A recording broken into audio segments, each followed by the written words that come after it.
Hi there. So my first lesson plan that I'm going to start this next school year off with is going to be about plot summary. And after the opening and the introduction to new material, the first guided exercise I'm going to do is by reading a short story called Red Roses. That's a part of our Pearson curriculum. And as we read through this for the first time, it is going to be our first story that we're going to be doing for the school year. So it is going to be a little bit more guided and a little lower on the scaffolding process than it will be as we go on through the school year. However, the critical thinking technique that I want to use consistently is going to be a critical summary. The one on Fresh blogs, Fresh Essays blogs, is 7 different types of questions that go into a critical summary.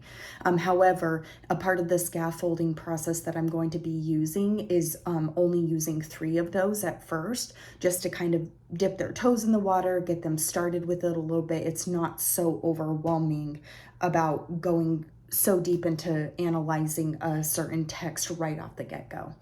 So the first 3 that I do want to use are going to be: who is the article written for, what is the goal of the article, and did it achieve this goal? And if not, what kind of information is missing in order for it to be more successful towards that goal?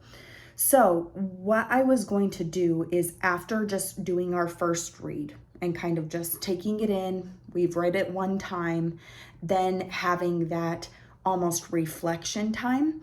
And at this point, they've already been sitting through an opening, sitting through an introduction of new material. And at this point, they've sat through the story as well. Students, many research studies, and I'm sure, anybody with experience knows that kids get a little antsy. You need to do something a little bit more interactive at this point, or you're going to lose them. So I was thinking, after doing a story just in general, after the first read, then we will do kind of in more of an interactive activity about who the article was written for and what the goal of the article is. I was meeting with one of my mentors, and she talked to me about a sort of flip-flop technique. And what I wanted to do was get half of the class to almost brainstorm for 45 minutes, 45 seconds to 60 seconds about who the article was written for. And then the other half of the class will do what the goal of the article is. And they'll kind of just have a little bit of that reflection time immediately after reading the short story, article, whatever it is that we read, and having that reflection period. And then what I'll have them do is flip-flop and go find somebody who answered the first question and somebody who answered the second question, so they can pair up and say, okay, well, I thought the article was written for teens who are going from, adolescence to a more mature age, and they're having like that discussion. I thought that as well. However, do you think that they might have written it for themselves because they experienced so and so, and maybe people who were like, they wrote it so that people can realize about bullying. They can have like that open-ended discussion where there's not really a right answer, which is one of my indications that the students are critically thinking, because there is not a right answer. There is a answer of discussion, and, well, I think this because, and I think this because. That's a good point. Did you think of this as well? Can you elaborate? And having those sentence starters will be not only taught in my room, but just everywhere. So I'm having anchor charts, presentations. I'm going to show some examples of meaningful discourse and discussion with those sentence starters in them on the teaching channel. So the students will, right off the get-go, be extremely exposed to that meaningful discourse. So they can have that talk about who the article was written for, and then once they've kind of come to a consensus, be like, oh, okay, well, agree to disagree. You think this and I think that, however, and kind of have saving it for that whole class discussion. Or, oh, yeah, no, I see what you mean. I actually think that now too. Having that kind of end piece and then going on and talking about the other person's, which is what the goal of the article is, having the same discussion. So this will be probably about 1 to 2 minutes. Again, I don't know how fast at first, so I'm just going to kind of give them a little bit more time at first, since they're getting their land legs with all of that. And then at that point, I'll say, okay, now everybody can sit down, and then we'll kind of have that whole class discussion where we're coming back together and hearing everybody's ideas. So I'm sure at this point, they've all talked, they've all had a moment to think about it, a few minutes at least. So I feel that there'll be plenty of volunteers. And if I have that one class that just hates to raise their hand, I can always draw names or things of that nature. So I think that either way, I think it will be very meaningful. I don't anticipate them not wanting to share because they just had like an interesting discussion about it. So I think they'll be a little bit more engaged. They just stood up and kind of got to be a little bit more interactive. So I think that they'll be more engaged when it comes to the whole class discussion, coming back into it after having that peer-to-peer interaction. And at that point, what I'm going to do is focus solely on asking questions. Questions. So not telling them like, oh, yeah, that's not right. Does anybody else want to share? Nothing along those lines. It's more going to be, does anybody want to share who they believe the article might have been written for? And then they can share and say, oh, okay, can you elaborate on that? And really show them through my questioning how they should be with each other as well, so that when they're having those little mini discussions, they can see, oh, okay, she wants us to, it's even more of that exposure to how you should have meaningful discourse. And so as they see, more like as if I am a peer rather than their teacher, I'm a guide, a coach, I'm there with them learning and growing. And so I can ask who the article was written for. And then after they asked, I would even ask more. So did your partner agree with you? Did they have a different opinion at first? Did you change their opinion? What did you say to change their opinion? And having that line of questioning just to not interrogate them, but to show interest in their thoughts and their opinions and really find value in what they have to say and make them feel heard and listened to. Like, I'm not just trying to rush through and find the right answer. What we're doing is we're having a discussion. Like, this is set time. Like, this, what are we going to talk about? We're trying to comprehend why this article was even written in the first place. What's the goal of this? Then when we go to do our second read and annotate and find aspects for plot summary, then they've already kind of had that opportunity to kind of think about the main purpose of that short story and why it's even pertinent that we're finding plot summary. How are you supposed to find interest in a plot summary when you don't have interest in the story itself? So once you find understanding in the story and you find a connection, I feel that the annotation process will go a lot smoother and they'll be more intrigued by this. So as we kind of go over, as we kind of have that whole class discussion, that third question I was going to use in the beginning, did it achieve this goal? And if not, what kind of information is missing?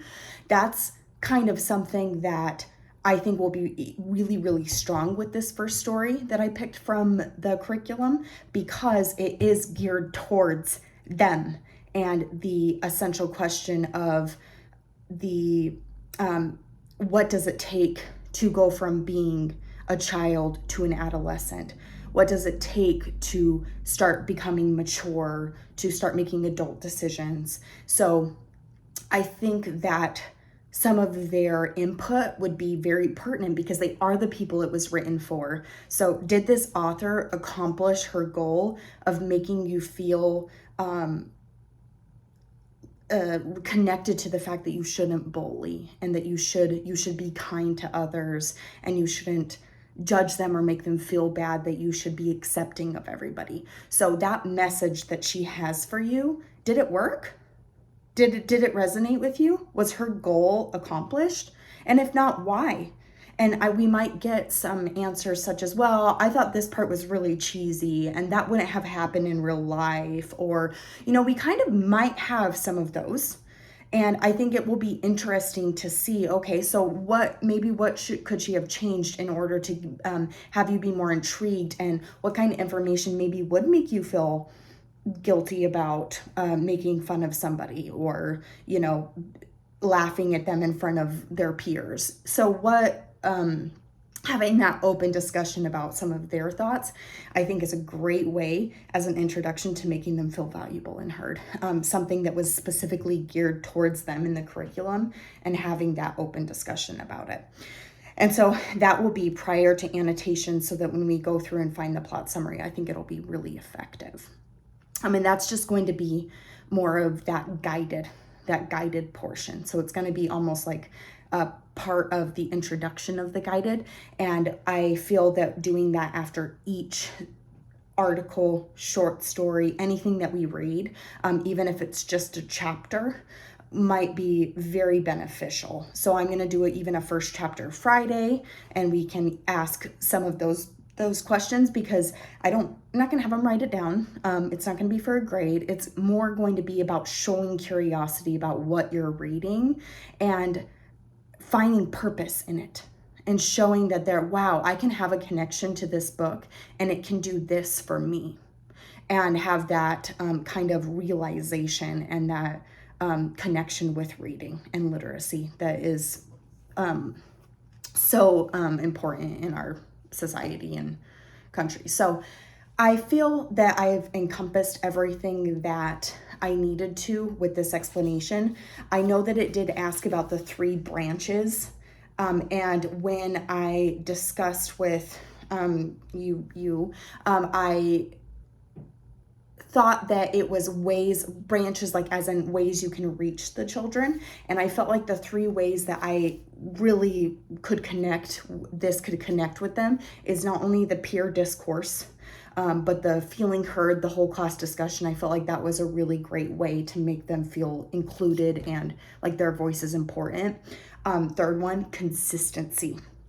Doing it so frequently and doing it with everything, almost like as a question, modeling how you're going to be thinking about this, rather than something that is like an extra assignment. I think it's just going to be like that line of questioning that they're going to start thinking in their head on their own. As they read this, they're like already starting to think that, like, oh, I can see how this would be really good for my friend so-and-so, because she's actually feeling really down about this. And I think this might actually show her like how important it is to have confidence and how much you can accomplish. That's a very vague example, but start having that who is this written for happening in their head already. So I'm really excited about that and the consistency of it. I also thought I would play some music in the background. I've been playing with it. Should I go more humorous? Should I go more like something that's going to like trigger that thought process that, okay, this is the critical thinking time. This is something we're going to be doing. For some reason, this one always resonates with me. It's like this, it's actually the background noise for the PS5. And I felt like it was really like calming, and it could maybe be familiar enough where people might like feel like, oh yeah, I like this. This is nice. And it kind of might make them focus a little bit more when they're doing their individual thought, and then be like, okay, now we're going to stop and switch. Okay. And now they're kind of all calm, and they've had time to think about it. And so adding a little bit of that music just to kind of make it so that it's not just like cricket, cricket, cricket, cricket, because then they're just like sitting there. They're not lost anywhere. They're thinking about their peers and what they're doing, and can I get eye contact with my friend over there, or is he looking at me? Why is he doing that? So I feel like music, I'm going to try and incorporate that a little bit more. I don't want to come up with something too crazy, because I actually want them to think about it and not be too distracted. So I'll interject humor in other areas, I think, instead of doing that. But something more calming so that they can have that kind of peace of mind and thinking process time. But yes, thank you so much for listening. I know I could talk forever, so I appreciate all of that. Have a good one. Bye.